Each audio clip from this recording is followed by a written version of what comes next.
Hello. അപ്പോൾ big boss ഇതാ 2 ദിവസം മുന്നേ അങ്ങോട്ട് തുടങ്ങിയേ ഉള്ളൂ. ഇന്ന് ഡേ 2 ആയിട്ടേ ഉള്ളൂ. അതിനിടയ്ക്ക് തന്നെ 4 പേര് പുറത്ത് പോകാൻ പോവുകയാണ്. അത് നമ്മൾ ഈ ചുമ്മാ തംബ്നെയിലിൽ വെച്ചതല്ല 4 പേര് പുറത്തോട്ടെന്നുള്ളത്. വ്യക്തമായിട്ട് ബിഗ് ബോസ് ഒരു ടാസ്കിൽ പറഞ്ഞ് ആണ് അവിടെ ആ 4 പേര് സെലക്ട് ആയിട്ടുള്ളത്. അപ്പം 4 പേരും പുറത്ത് പോവാം, അങ്ങനെയുള്ളൊരു ടാസ്ക്കാണ്. വളരെ ഇപ്പോൾ കൊടുത്തതിൽ വല്ലാത്തൊരു ടാസ്ക്കാണ്. ഈ ടാസ്കിനകത്ത് പെട്ടവർക്ക് ഈ 4 പേർക്ക് നല്ല ഡിഫിക്കൽട്ടായിട്ടുള്ള ഒരു ടാസ്ക് തന്നെയാണിത്. കാരണം പറയാം എന്താണെന്ന്. ആദ്യം ബിഗ് ബോസ് ടാസ്ക് ലെറ്റർ കൊടുത്തു. ബിൻസി വന്നിട്ട് ടാസ്ക് ലെറ്റർ വായിക്കുന്ന സമയത്ത് അവിടെ ഇരിക്കുന്നവർക്കും കാര്യം മനസ്സിലായിട്ടില്ല, കണ്ടുകൊണ്ടിരിക്കുന്ന പ്രേക്ഷകരിൽ പലർക്കും എനിക്കുൾപ്പെടെ മനസ്സിലായിട്ടില്ല. ഞാനും കണ്ടിത് എന്താണ് ടാസ്ക്, എന്താണ് ഇവർ പറയുന്നത്. പിന്നീട് അത് വ്യക്തമായിട്ട് അവിടെ നമ്മുടെ മുൻഷി രഞ്ജിത്ത് എണീച്ചെന്ന് പറഞ്ഞ് ഇങ്ങനെ ആയിരിക്കും എന്ന് പറഞ്ഞപ്പോൾ ബിഗ് ബോസ് പറഞ്ഞു അതെ നിങ്ങൾ പറഞ്ഞാണ് ശരി, ഇങ്ങനെയാണ് ഈ ടാസ്ക് എന്ന് പറഞ്ഞു.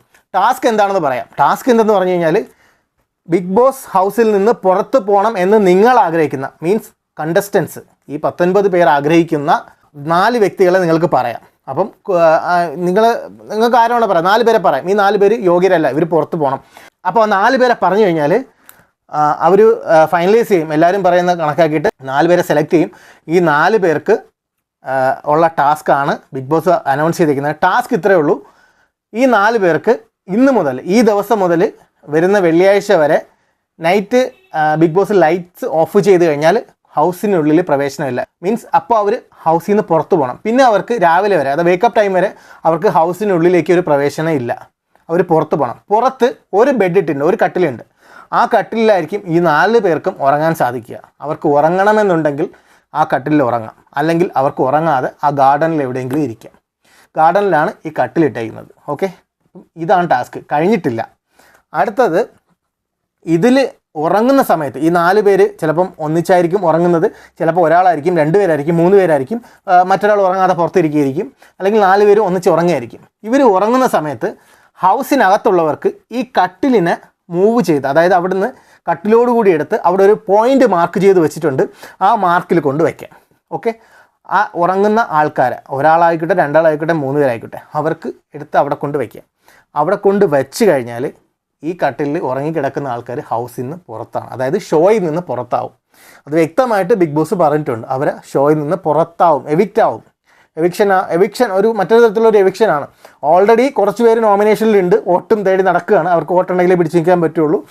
അപ്പോൾ ഈ ഒരു ടാസ്ക് ഇനി ഈ എടുത്തുകൊണ്ട് പോകുന്ന സമയത്ത് ഇവർ ഉണർന്നാൽ ആ ടാസ്ക് അവിടെ ക്യാൻസലാവും. അതായത് അവർ പിന്നെ പുറത്ത് പോവേണ്ടതില്ല, അവർ ഷോയ്ക്കുള്ളിൽ തന്നെ നിൽക്കും. ഓക്കെ, സോ അപ്പം ഉണർന്നു കഴിഞ്ഞാൽ അപ്പം തന്നെ ഹൗസിനകത്ത് ലൈറ്റ് എല്ലാം തെളിയും, ഇവരാരും പുറത്തു പോകേണ്ടതില്ല. ഇതാണ് ബിഗ് ബോസ് കൊണ്ടുവന്ന ടാസ്ക്.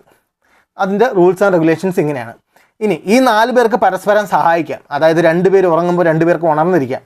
ഉണർന്നിരിക്കുന്ന ആൾക്കാർക്ക് ഇവരെ എടുത്തുകൊണ്ട് പോകാനായിട്ട് ഹൗസിനകത്തുനിന്ന് മറ്റുള്ള കണ്ടസ്റ്റൻസ് വരികയാണെങ്കിൽ ഇവരെ വിളിച്ച് ഉണർത്താം, അങ്ങനെ ഹെൽപ്പ് ചെയ്യാം. അതല്ലെങ്കിൽ ഹെൽപ്പ് ചെയ്യാതിരിക്കാം. അതായത് ഈ 4 പേർക്കുള്ളിൽ തന്നെ ഞാനുണ്ടെന്ന് വെച്ചോ, ഞാൻ വിചാരിക്കണം എന്തായാലും അവൻ ഔട്ടാവണം, ബാക്കിയുള്ളവരടുത്ത് സെറ്റ് ചെയ്തിട്ട് അവൻ എന്തായാലും അവൻ കിടന്ന് ഉറങ്ങിക്കോട്ടെ. ഉറങ്ങുമ്പോൾ നമുക്ക് ഹൗസിലുള്ളവരെ വിളിച്ച് പറയാം, ഇന്ന ആൾ ഉറങ്ങുന്നുണ്ട്, അവിടുന്ന് അവർക്ക് സിഗ്നൽ കൊടുക്കാം, നിങ്ങൾക്ക് വന്ന് എടുത്ത് അവിടെ കൊണ്ടുവയ്ക്കാം. അവനെ ഉണർത്താതിരിക്കാം, അല്ലെങ്കിൽ ആ കുട്ടിയെ അവളെ ഉണർത്താതിരിക്കാം, അവർ ഔട്ടാവും. അങ്ങനെ ആത്മാർത്ഥമായിട്ട് ഔട്ടാവാൻ ആഗ്രഹിക്കുന്നുണ്ടെങ്കിൽ നിങ്ങൾക്ക് അങ്ങനെ ചെയ്യാം. അപ്പോൾ അങ്ങനെ ആരെങ്കിലും ചെയ്യുമെന്നൊക്കെ നമുക്ക് വരും ദിവസങ്ങൾ കണ്ടറിയാം. എന്തായാലും 4 പേരെ സെലക്ട് ചെയ്യാൻ പറഞ്ഞു. സെലക്ടിങ് പ്രോസസ്സ് ഭയങ്കര കോമഡി ആയിരുന്നു കേട്ടോ. ഇത് ഓരോരുത്തരായിട്ട് വന്നു. ആദ്യം ഇവർ ആകെ കൺഫ്യൂഷൻ ആണ്, ആകെ അടിപിടിച്ച് ചന്ത ബഹളമാണ് അതിനകത്ത്. ഫുള്ളൊരു ചന്തമയമാണ്. കാരണം വ്യക്തമായിട്ടൊരു ടാസ്ക് ഒരാളെ വായിക്കാൻ പോലും സമ്മതിക്കുന്നില്ല. ഇവർ വായിക്കുന്നതിനിടെ കൺഫ്യൂഷൻ, അതിനിടയ്ക്ക് ക്വസ്റ്റ്യൻ, അവർ 100 അഭിപ്രായം പറയുന്നു, ഇപ്പുറത്തെ ഒരാൾ അഭിപ്രായം പറയുന്നു. വ്യക്തമായിട്ടൊരു ടാസ്ക് വായിക്കാൻ പോലും ഇവന്മാർ സമ്മതിക്കുന്നില്ല. അങ്ങനത്തെ വല്ലാത്ത രീതിയിലുള്ളൊരു ബിഹേവിയേഴ്സാണ് അതിനകത്ത് നടന്നുകൊണ്ടിരിക്കുന്നത്. രസകരമാണ്, കുറേയൊക്കെ ഏറെക്കുറെ രസകരമാണ്. ആദ്യം വന്ന് 1-2 പേര് പറഞ്ഞിട്ട് പോയി, ഇന്ന ആൾക്കാരത് പറഞ്ഞിട്ട് പോയി. അപ്പം ജസ്റ്റ് നെയിം മാത്രം പറഞ്ഞിട്ട് പോയി. അപ്പം വീണ്ടും ബിഗ് ബോസിന് അനൗൺസ് വന്നു, എല്ലാവരും പഴയ സ്ഥാനത്തിരിക്കുക, ലിവിങ് ഹാളിലിരിക്കുക. ഒരു സൈഡിൽ നിന്ന് റൈറ്റ് സൈഡിൽ നിന്ന് സ്റ്റാർട്ട് ചെയ്യാൻ പറഞ്ഞു. ബിൻസിയോ ആരെയാണെന്ന് തോന്നുന്നു ആദ്യം വിളിച്ചത്. വന്ന് 4 പേരുടെ പേര് പറയുക, അതിൻ്റെ കാരണം പറയുക. ഓക്കെ, അപ്പം ബിൻസി വരുന്നു. ബിൻസി 4 പേരെ പറയുന്നുണ്ട്. പറഞ്ഞ ആൾക്കാർ പലരും ഓരോരുത്തരും പലരെയും പറഞ്ഞ് കോമൺ ആയിട്ട് പറഞ്ഞ ആൾക്കാരുണ്ട്. ഏറ്റവും കൂടുതൽ വോട്ട് കിട്ടിയ ആളുണ്ട് അതിനകത്ത്. ഓൾമോസ്റ്റ് ഡിസേർവ്ഡ് ആയിട്ടുള്ളവരൊക്കെയാണ് കേട്ടോ അതിനകത്ത് വന്നിട്ടുള്ളത്.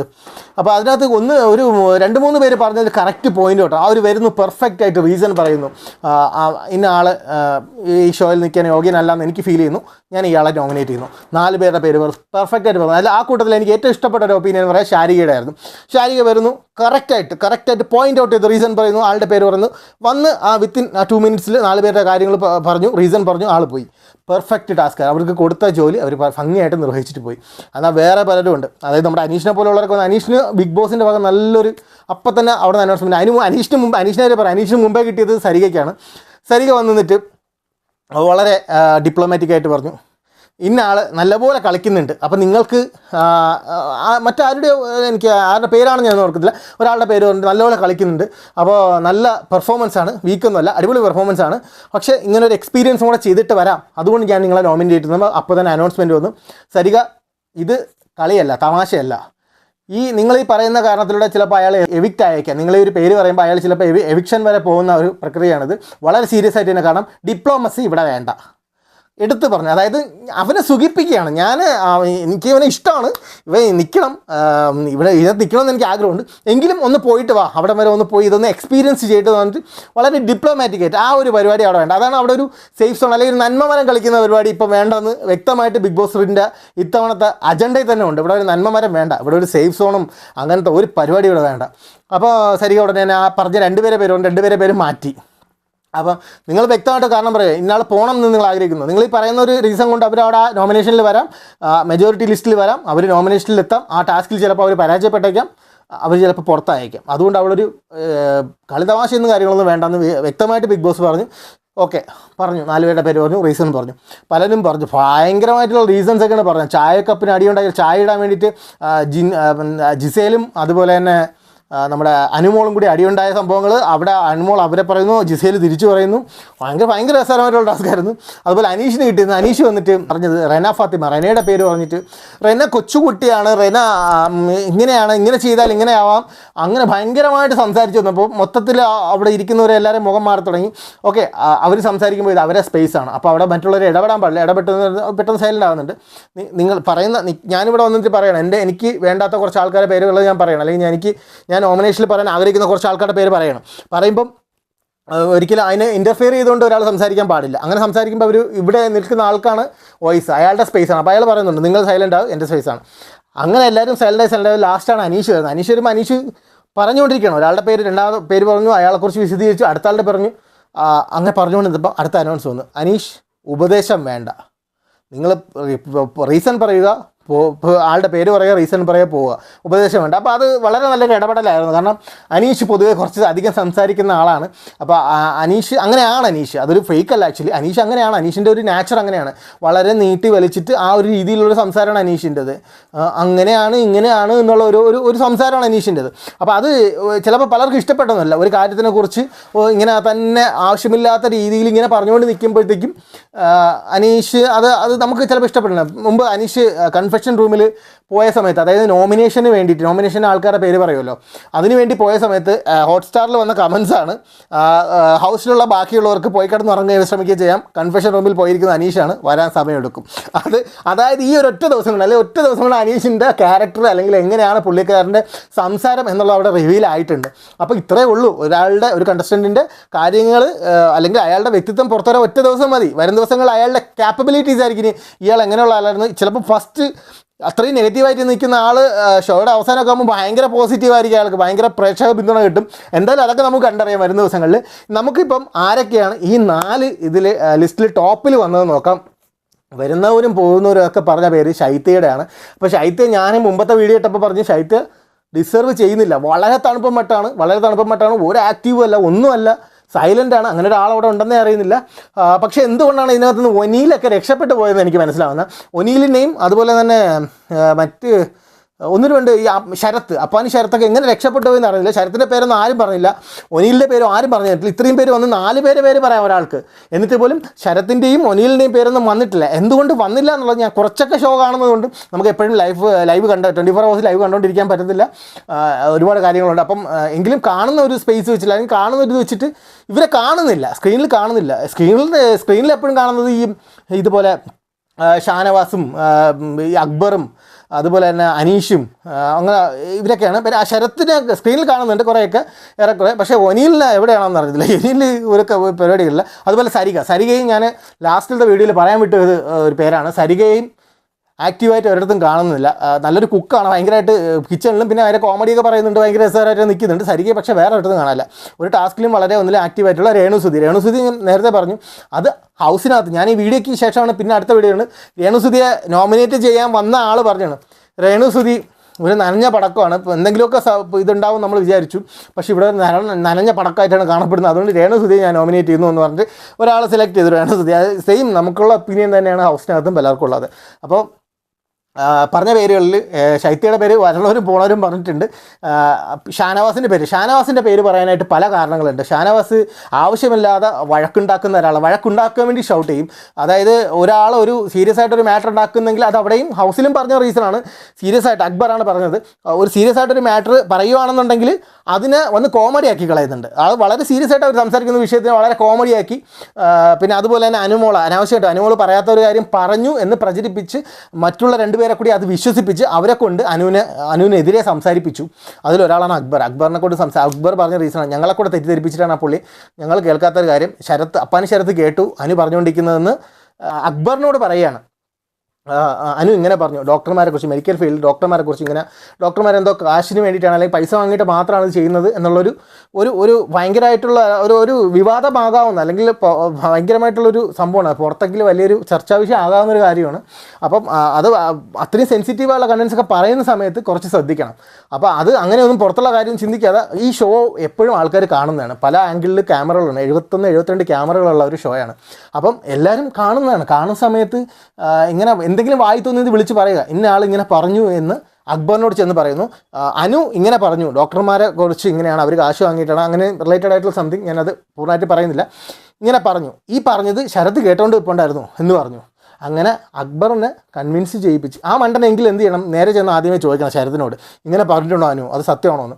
അവൻ ചോദിക്കാൻ നേരെ വന്ന് അനുവിന് നേരെ വെക്കിട്ട് കയറി എന്തൊക്കെയോ പറഞ്ഞു. അങ്ങനെ അനു ആകെ കരച്ചിലും വീഴ്ചില്ല, ആകെ പ്രശ്നം. അതായത് പർപ്പസ്ഫുള്ളി ഒരാളെ ഹേർട്ട് ചെയ്യുക, അയാളെ കരയിപ്പിക്കുക എന്നുള്ളത്, അതിന് അനാവശ്യ റീസൺ ഇപ്പം അയാൾ എന്തെങ്കിലും അനു എന്തെങ്കിലും പറഞ്ഞു അതിന് ബാക്കപ്പ് ചെയ്ത് അല്ലെങ്കിൽ അതിനെ ഇത് പറഞ്ഞിട്ടാണ് കരയിപ്പിക്കുന്നതിൽ ഓക്കെ, അവൻ്റെ ഗെയിം സ്ട്രാറ്റജിയാണെന്ന് പറയാം. പക്ഷേ ഇത് അവിടെ അങ്ങനെയല്ല, അല്ലാത്ത രീതിയിൽ പറഞ്ഞു, മറ്റുള്ള കൊണ്ട് കൂടെ പറയിപ്പിച്ച്, വഴക്ക് പറയിപ്പിച്ച് അനുവിനെ കരയിപ്പിച്ചു. ഈ ഒരു സംഭവമാണ് ഷാനവാസ് ചെയ്തത്. ആ പോയിൻ്റ് ഔട്ട് ചെയ്ത് ഷാനവാസിനെ അക്ബർ നോമിനേറ്റ് ചെയ്തു.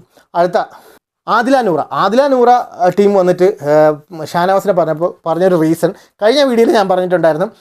ഷാനവാസ് ജിസേലിനെ നോമിനേറ്റ് ചെയ്തത് അതിൻ്റെ റീസൺ ആയിട്ട് ഷാനവാസ് പറഞ്ഞത് ജിസേലിൻ്റെ വസ്ത്രധാരണം ശരിയല്ല, കേരള കൾച്ചറിനുള്ള ഇതൊരു മലയാളികൾ കാണുന്ന ഷോയാണ്, കേരള ആ ഒരു വസ്ത്രധാരണം ശരിയല്ല എന്ന് പറഞ്ഞിട്ടാണ്.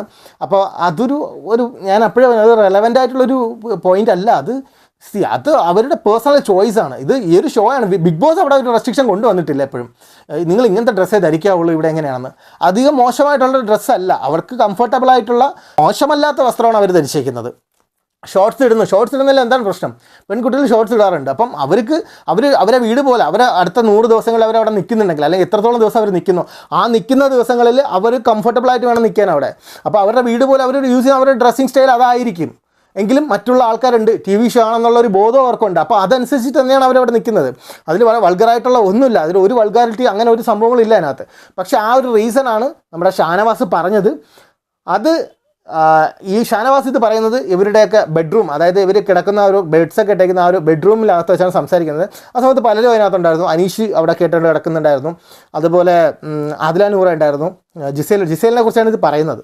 ഓക്കെ, ജിസേൽ കുറച്ചുകൂടി വേറൊരു കൾച്ചറിൽ നിന്ന് ജീവിക്കുന്ന ഒരു പെൺകുട്ടിയാണ്. അപ്പം ഒബിയസ്ലി അവർ കുറച്ചുകൂടി മോഡേൺ ഡ്രസ്സൊക്കെ ആയിരിക്കും, അല്ലെങ്കിൽ അവരുടെ ഡ്രസ്സിൽ അങ്ങനെ ഒരു കൾച്ചറായിരിക്കും, അവരതിൽ കംഫർട്ടബിൾ ആയിരിക്കും. അത് ആരെയാണ് ബോധർ ചെയ്യുന്നത്? അപ്പോൾ അത് അങ്ങനെ പറയണം, എനിക്ക് നിങ്ങളുടെ വസ്ത്രധാരണത്തിലൊക്കെയാണ് പ്രശ്നം, ഓക്കെയാണ്. ഉടനെ ജിസേൽ പറഞ്ഞു ഞാൻ നാളെ മുതൽ മുണ്ടെടുത്തോണ്ട് നടക്കാം, വളരെ പോയിൻ്റ് ഔട്ട് ചെയ്തിട്ട് പറഞ്ഞു എനിക്ക് നാളെ മുതൽ മുണ്ടെടുത്തോണ്ട് നടക്കാമെന്ന് പറഞ്ഞിട്ട് ഉരുളയ്ക്ക് ഉപ്പേരുന്നിരുന്ന നല്ലൊരു മറുപടി ജിസേൽ അവിടെ കൊടുത്തിട്ടുണ്ടായിരുന്നു. എന്തായാലും അതെനിക്ക് ഇഷ്ടപ്പെട്ടു. അങ്ങനെ ആയിരിക്കണം, ഓക്കെ, ഒരിക്കലും ഷാനവാസ്. പക്ഷേ അവിടെയുള്ള ബാക്കി ഈ മെയിൽ കണ്ടസ്റ്റൻസിനൊന്നും ഇങ്ങനത്തെ ഒരു പ്രശ്നമില്ല. ഷാനവാസ് തീരെ വന്നപ്പോൾ വളരെയധികം എന്താണ് പറയുക, വളരെ നല്ലൊരു നമ്മൾ ആക്റ്റീവായിട്ട് നിൽക്കും എന്നുള്ള ഒരു പ്രതീക്ഷ, പക്ഷേ ആക്റ്റീവായിട്ട് നിൽക്കുന്ന വേറെ തരത്തിലാണ്. പുള്ളി ഒരു വേറെ ചിന്താഗതിയിലാണ് നിൽക്കുന്നത്. അപ്പോൾ എന്തായാലും ആ ഒരു പോയിന്റ് പറഞ്ഞിട്ടാണ് ഇത്. ഇവിടുത്തെ വസ്ത്രധാരണം ഞങ്ങൾക്ക് ഇവിടെ മലയാളികൾ കാണുന്നുണ്ട്, ആൾക്കാർ കാണുന്നുണ്ട് എന്ന് ആദില നൂറ പറഞ്ഞാണ്. ഞങ്ങൾ മലയാളികൾ കാണുന്നുണ്ട് എന്ന് പറഞ്ഞിട്ട് ഞങ്ങൾക്ക് ഞങ്ങളുടെ വ്യക്തിത്വം മാറ്റി നിന്ന് നിൽക്കാൻ പറ്റില്ല, ഞങ്ങളായിട്ട് തന്നെ എടുത്തിരിക്കുന്നത്. കറക്റ്റ് പോയിൻ്റാണത്. അവിടെയാണ്, അല്ലെങ്കിൽ അവർ മലയാളികൾക്ക് വേണ്ടി മാറിക്കഴിഞ്ഞാൽ അതൊരു ഫേക്ക് ആയില്ലേ, പിന്നെ ഇതിൽ എന്തിനാണ് ജെന്യൂനിറ്റി ഇരിക്കുന്നത് ഈ ഒരു ഷോയ്ക്ക്? അപ്പോൾ അത് പോയിൻ്റ് ഔട്ട് ചെയ്തിട്ട് ഷാനവാസിനെ നോമിനേറ്റ് ചെയ്തു. പലരും നോമിനേറ്റ് ചെയ്തതിൽ ഒന്നാം സ്ഥാനത്ത് 9 വോട്ടുകളോട് കൂടി ഒന്നാം സ്ഥാനത്ത് വന്നത് ഷാനവാസാണ്. അതായത് പുറത്ത് പോയി കിടക്കേണ്ടവരിൽ ഒന്നാമത് ഷാനവാസ്. രണ്ടാമത് വന്നത് ശൈത്യയ്ക്കും ഇതുപോലെ നല്ല നെഗറ്റീവ്സ് ഉണ്ട്. പറഞ്ഞതെല്ലാം പോയിൻ്റ് ഔട്ട് ചെയ്ത ആൾക്കാർ പറഞ്ഞിട്ടുണ്ട്. ഓക്കെ, ഇപ്പോൾ ഇതിനകത്തുള്ളൊരു പ്രശ്നം എന്ന് വെച്ച് കഴിഞ്ഞാൽ എല്ലാവരും മറ്റേ നോമിനേഷൻ ഇവരെ കൺവെൻഷൻ റൂമിൽ പേഴ്സണലായിട്ട് വിളിച്ചു വരുത്തിയിട്ടാണ് ഇവർ രണ്ടുപേരെ നോമിനേറ്റ് ചെയ്യുന്നത്. ഓക്കെ, അപ്പം ഇത് തങ്ങൾ ആരാണ് നോമിനേറ്റ് ചെയ്തതെന്ന് അവർക്കൊരു ഗസ് ചെയ്യാനേ പറ്റുള്ളൂ. പക്ഷേ ഇന്ന ആളായിരിക്കുമെന്ന് ഉറപ്പില്ല, അവരത് അറിയുന്നില്ല. പക്ഷേ ഇതങ്ങനെയല്ല, ഇത് അവർക്കിടയിൽ നല്ലൊരു പൊട്ടിത്തെറി പേഴ്സണലായി എന്നെ നീ പറഞ്ഞല്ലേ എന്നുള്ള ഒരു ഇത് അവരെ മനസ്സിലുണ്ടാവും. അപ്പം അങ്ങനെ ഒരു വലിയൊരു ടാസ്ക്, അതാണ് ഞാൻ പറഞ്ഞത്, വലിയൊരു ടാസ്ക്കാണ് ഇത്തവണ ബിഗ് ബോസ് എടുത്തിട്ടത്.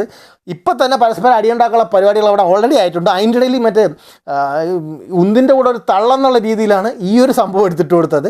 കാരണം ഇനിയിപ്പോൾ ഭയങ്കര പേഴ്സണൽ ഗ്രഡ്ജസ് അങ്ങോട്ടും ഇങ്ങോട്ടും വരും. ഒരു പേഴ്സണലായിട്ട് ഇവൻ എന്നെ പറഞ്ഞു, അപ്പം ഞാൻ ഇവൻ്റെ അടുത്ത് ഇങ്ങനെ വിജിലൻ്റ് ആയിരിക്കണം, അല്ലെങ്കിൽ ഇവനൊരു പണി കൊടുക്കണം എന്നുള്ള ചിന്ത അവിടെ ഉറപ്പായിട്ടുണ്ടാവും. അപ്പം ഷോ എൻ്റർടൈൻ ആക്കാനായിട്ടുള്ള സ്റ്റാർട്ടിങ് പരിപാടികൾ ബിഗ് ബോസ് തുടങ്ങിയിട്ടുണ്ടെന്നാലും വളരെ സന്തോഷം, അടിപൊളിയായിരിക്കും ഇനി അങ്ങോട്ടുള്ള ഒരു ഇത് കാണാനായിട്ട്. ഇതിനകത്ത് നമ്മൾ ഇവരുടെ ആരുടെയും ഇവരുടെ കുക്കിംഗ് മികവ് കാണാനോ, അല്ലെങ്കിൽ അതിന് കുക്കറി ഷോ ഉണ്ടാ പോരെ, അല്ലെങ്കിൽ ഇവരുടെ ഫൺ കാണാനാണെങ്കിൽ നമുക്ക് കോമഡി പ്രോഗ്രാംസ് ഉണ്ട്, മറ്റെന്തെങ്കിലും ആണെങ്കിൽ അങ്ങനെയുണ്ട്. നമുക്ക് ഇവരുടെ ഈ ഒരു അടിയും കാര്യങ്ങളും ഇതൊക്കെയാണ് ഇവർ എക്സ്പോസ് ആവണം അവിടെ. അത് തന്നെയാണ് നമുക്കും കാണാൻ ആവശ്യം. അപ്പോൾ അത് ഇനി തൊട്ടുണ്ടാവും നമുക്ക് വിശ്വസിക്കാം. അപ്പോൾ അങ്ങനെയാണ് ശൈത്യയുടെ പേര് വന്നത്. മൂന്നാമത് വന്നിരിക്കുന്ന ജിസേലാണ്. ജിസേലിനെ പലരും ഇത് വേറെ അടിവസ്ത്രത്തിൻ്റെ കേസൊക്കെ പറഞ്ഞ അവിടെ ഒരുപാട് ചർച്ച ഉണ്ടായി, ഞാനത് കണ്ടായിരുന്നു. അപ്പോൾ ഇതിൽ പറയാൻ ആഗ്രഹിക്കുന്നില്ല. അതിനകത്ത് അവിടെ ഭയങ്കര രീതിയിൽ അതിനെ വ്യാഖ്യാനിക്കപ്പെട്ടു. പബ്ലിക്കായിട്ട് ഒരാളുടെ വസ്ത്രം എടുത്ത് കാണിക്കുക, അങ്ങനെയുള്ള സംഭവങ്ങളൊക്കെ അവിടെ സംഭവിച്ചു. അപ്പോൾ അത് ജിസേലിന് എഗെയിൻസ്റ്റായിട്ടാണ് സംഭവിച്ചത്. അപ്പോൾ അതിൻ്റെ പേരിൽ അത് റിപ്പോർട്ട് ചെയ്യാത്തതിൻ്റെ പേരിലൊക്കെ ജിസേലിനെ നോമിനേറ്റ് ചെയ്തതാണ് നമ്മുടെ ക്യാപ്റ്റൻ അനീഷൊക്കെ. അത് ക്യാപ്റ്റൻ്റെ അടുത്തെങ്കിലും പറയേണ്ടതായിരുന്നു, ഇങ്ങനൊരു സംഭവം നാളെ അവർ വീണ്ടും ആവർത്തിക്കും എന്നുള്ള രീതിയിൽ. അപ്പം അങ്ങനെയാണ് ജിസേലിൻ്റെ പേര് കൂടുതലായിട്ടും വന്നത്. അങ്ങനെ ജിസേൽ മൂന്നാമതായി. നാലാമതായിട്ട് 2 പേര് വന്നത്, റെന വന്നു, അതുപോലെ ബിൻസി വന്നു. 2 പേർക്കും 7 പോയിൻ്റാണ്, 7 പേരാണ്, 7 വോട്ടാണ് കിട്ടിയത് നോമിനേഷൻ. അപ്പം 2 പേരിൽ നിന്ന് ഒരാളെ നിങ്ങൾ സെലക്ട് ചെയ്യൂ എന്നൊരു ഓപ്ഷൻ ബിഗ് ബോസ് അപ്പോൾ കൊടുത്തു. അപ്പം അവിടെ നിന്ന ആൾക്കാരിൽ ആരൊക്കെയാണ് റെനയെ നോമിനേറ്റ് ചെയ്യുന്നത് കൈ ഉയർത്താൻ പറഞ്ഞു. അതിനേക്കാളും കൂടുതൽ പേര് ബിൻസിയെ നോമിനേറ്റ് ചെയ്യാൻ വേണ്ടി കൈ ഉയർത്തി. അപ്പം ഒബിയസ്ലി ബിൻസിയാണ് 4ാം സ്ഥാനത്തോട്ട് വന്നത്. അപ്പോൾ ഈ 4 പേര്, അതായത് ജിസേൽ, ശൈത്യ, ബിൻസി, ഈ 3 പേരും പിന്നെ ഷാനവാസ്. അപ്പോൾ ഈ 4 പേർക്കുമാണ് 4 പേരും വേണമെങ്കിൽ എവിക്റ്റ് ആവാം. നമുക്ക് പ്രതീക്ഷിക്കാം ഇവർ പരസ്പരം അങ്ങോട്ടും ഇങ്ങോട്ടും സപ്പോർട്ട് ചെയ്യും നമുക്ക് പ്രതീക്ഷിക്കാം. അങ്ങനെയാണെങ്കിൽ മാത്രം ഇവർ എവിക്റ്റ് ആവത്തില്ല. പക്ഷേ ഹൗസിലുള്ളവർക്ക് ഇവരെ എവിക്റ്റ് ആക്കണം എന്നുണ്ടെങ്കിൽ വളരെ പ്ലാൻ ചെയ്ത് കഴിഞ്ഞാൽ എവിക്റ്റ് ആക്കാവുന്നതേ ഉള്ളൂ. അതാണ് അവിടെ ഒരു കോമ്പറ്റീഷനാണ്. ഇതിനകത്ത് വേറെ കാര്യം കൂടെ എനിക്ക് പറയാനുള്ളതെന്ന് വെച്ച് കഴിഞ്ഞാൽ ആര്യനും കുറച്ച് പേര് ആര്യനെയും നോമിനേറ്റ് ചെയ്തു. പറഞ്ഞ റീസൺസ്, ഷാനവാസ് ആര്യനെ കുറിച്ച് പറഞ്ഞ റീസണാണ്. ആര്യൻ കുറച്ച് ഹെൽത്തിയാണ്, നല്ല ആരോഗ്യമുള്ള ഒരാളാണ്. അപ്പം എന്നെക്കാളൊക്കെ ആരോഗ്യമുണ്ട്. അപ്പോൾ ആര്യന് പുറത്ത് പോയാലും കുഴപ്പമില്ല, ഉറങ്ങാണ്ടിരിക്കാൻ പറ്റും. അപ്പോൾ ആര്യൻ പുറത്താവില്ല. അതുകൊണ്ടാണ് ഞാൻ ആര്യനെ നോമിനേറ്റ് ചെയ്യുന്നത്. അവളെ വളരെ ഡിപ്ലോമാറ്റിക്കാണ്. അവിടെ ഷാനവാസിനും ബിഗ് ബോസ് വാണിംഗ് കൊടുത്തു, ഇവിടെ ഡിപ്ലോമസി വേണ്ടെന്ന്. അപ്പോൾ ഷാനവാസ് പറയുന്നത് വെച്ചാൽ ബിഗ് ബോസ് ഞാൻ ഇവരെ ചൂസ് ചെയ്യുന്നത് ഇവർ പുറത്ത് പോവാതിരിക്കാൻ വേണ്ടിയിട്ടാണ്. ഇവർ അവിടെ പോയാലും അവിടുന്ന് സർവൈവ് ചെയ്ത് തിരിച്ചു വരും എന്നുള്ള ആൾക്കാരെയാണ് ഞാൻ ചൂസ് ചെയ്യുന്നത്. നമുക്ക് പുറത്ത് പോകാൻ ആ ഒരു പോയിന്റ് മാത്രം എനിക്ക് ഭയങ്കരമായിട്ട് ഇഷ്ടപ്പെട്ടു ഷാനവാസ് പറഞ്ഞത്. നമുക്ക് പുറത്ത് പോകാൻ ആഗ്രഹിക്കുന്ന ആൾക്കാരെയാണ് നമ്മൾ കൺഫെഷൻ റൂമിൽ വന്നിട്ട് സെലക്ട് ചെയ്തത്, 2 പേരെ നോമിനേറ്റ് ചെയ്തത്. അവർ പുറത്ത് പോകണമെന്ന് നമ്മൾ ആത്മാർത്ഥമായിട്ട് ആഗ്രഹിക്കുന്നുണ്ട്. ആ 2 പേര് ഞാൻ ഇവിടെ പറഞ്ഞിട്ടില്ല. ഞാൻ ബാക്കി 4 പേര്, വേറെ 4 പേരാണ് ഞാൻ പറഞ്ഞത്. ഓക്കെ, അത് വളരെ നല്ലൊരു പോയിൻ്റായിട്ട് തോന്നി. അപ്പം ഷാനവാസ് പറയുന്നത് ഷാനവാസിന് ഇവർ പുറത്ത് പോകണമെന്ന് ആഗ്രഹിക്കുന്നില്ല. അപ്പോൾ പോയാലും ഇവർ സർവൈവ് ചെയ്ത് തിരിച്ചു വരും എന്നുള്ളത് കൊണ്ടാണ് ഇവരുടെ പേര് പറയുന്നത് എന്ന് പറഞ്ഞു. അപ്പോൾ എന്തായാലും ഇതായിരുന്നു ടാസ്ക്. അപ്പം വേണമെങ്കിൽ ഹൗസിലുള്ള 3 ലേഡീസ് ചേർന്നിട്ട് ഷാനവാസിനൊരു പണി കൊടുക്കണമെന്ന് വിചാരിച്ചാൽ ഷാനവാസിക്ക് നിങ്ങൾ അവിടെ കിടന്ന് ഉറങ്ങിക്കോളും, ഞങ്ങളിവിടെ വെയിറ്റ് ചെയ്യാമെന്ന് പറഞ്ഞിട്ട് ഷാനവാസ് കിടന്ന് ഉറങ്ങുമ്പോൾ ഹൗസിലുള്ള ആൾക്കാരെ വിളിച്ചിട്ട് ഇവർക്ക് വേണമെങ്കിൽ ഷാനവാസിനെ പുറത്താക്കിക്കാം.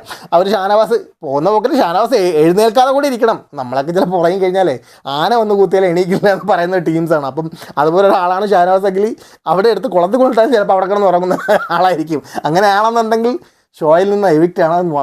വല്ലാത്തൊരു സ്റ്റാർട്ടിങ് തന്നെ ഭയങ്കര ട്വിസ്റ്റാണ് ബിഗ് ബോസിൽ കൊണ്ടുവന്നേക്കുന്നത്. എന്നാൽ നമുക്ക് കണ്ടറിയാം ഇതിൽ ആരൊക്കെ വാഴും ആരൊക്കെ വീഴും എന്നുള്ളത്. രസകരമായിരിക്കും തുടർന്നുള്ള എപ്പിസോഡ് എന്ന് വിശ്വസിക്കുന്നു. നമുക്ക് ഓരോ ദിവസവും ഓരോ കാണുന്നത് വെച്ചിട്ടുള്ള കാര്യങ്ങൾ നമുക്ക് ഡിസ്കസ് ചെയ്യാം. കാര്യം ഇത് ലൈവ് ഷോ ആണ്, എപ്പോഴും ഇരുന്ന് ലൈവ് കണ്ടുകൊണ്ടിരിക്കാൻ ആർക്കും പറ്റിയെന്ന് വരില്ല. എപ്പിസോഡ്സ് കാണാൻ പറ്റും. ചില സമയം ഫ്രീ ടൈം ആണെങ്കിൽ നമുക്ക് ലൈവ് കുറച്ച് കാണാൻ പറ്റും. നമുക്ക് ഭാഗ്യമുണ്ടെങ്കിൽ ലൈവിൽ നല്ല കണ്ടന്റ് ആയിരിക്കും നമ്മൾ കാണുന്നത്. നമുക്ക് അതിനെക്കുറിച്ച് ഡിസ്കസ് ചെയ്യാം. വരും ദിവസങ്ങളിൽ എങ്ങനെയാണ് ഷോ ഉണ്ടെന്ന് നോക്കാം. അപ്പോൾ നമുക്ക് നമ്മുടെ എപ്പിസോഡുമായിട്ട് വീണ്ടും കാണാം. Bye bye.